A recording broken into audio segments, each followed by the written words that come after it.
Olá, alunos, boa noite. Professora Kênia, disciplina de Física. Vamos para mais uma correção da atividade. Na questão número 1, pediu para que você relacione os enunciados abaixo com as leis de Newton. Então, o que é a primeira lei de Newton? A primeira lei de Newton fala sobre a lei da inércia, que o corpo que está parado tende a permanecer parado.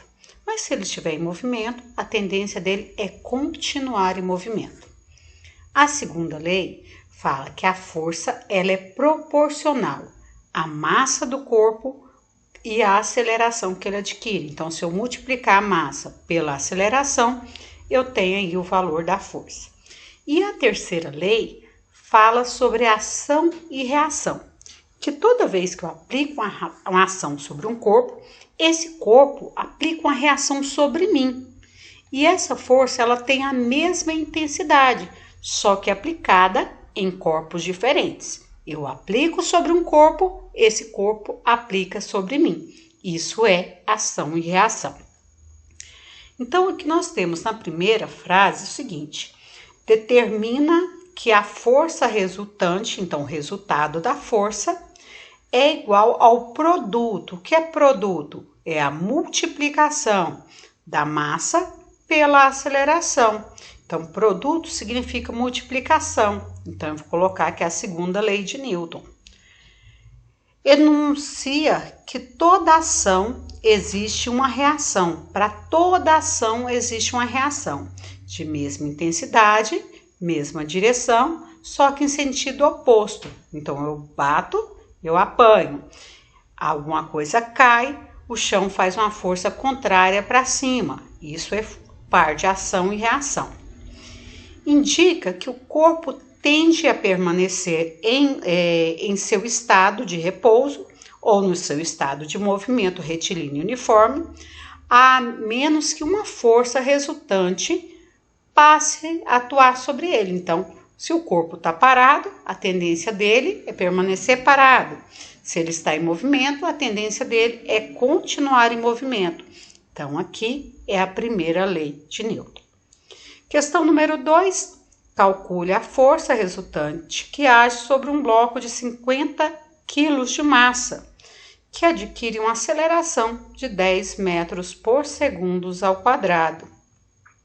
Força igual a massa vezes a aceleração.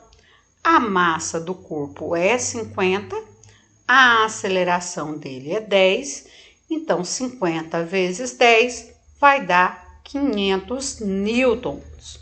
Então, Isaac Newton foi o que trabalhou a força.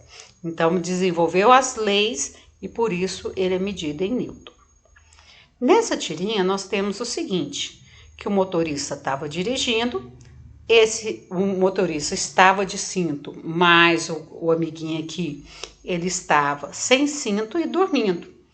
Quando o motorista freou de uma vez, o menininho morreu. Morreu por quê?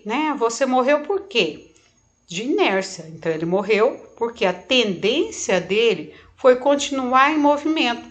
E ele colidiu com o para-brisa. E aí, ele teve ferimentos e veio a morte. Essa questão 4 fala que você tem dois homens, todos dois, eles têm 50 quilos, mas todos dois aplicam a mesma força de 30 newtons. Só que primeiro eles aplicam desse jeito e depois ele aplica desse jeito. E ele pede para você calcular a força resultante em cada uma das situações. Nesse caso, esse está aplicando para lá 80 e esse para cá 80.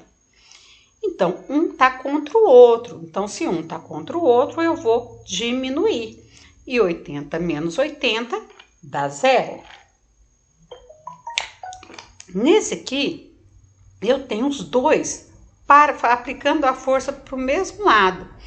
Então, eu tenho 80 mais 80, que vai dar 160.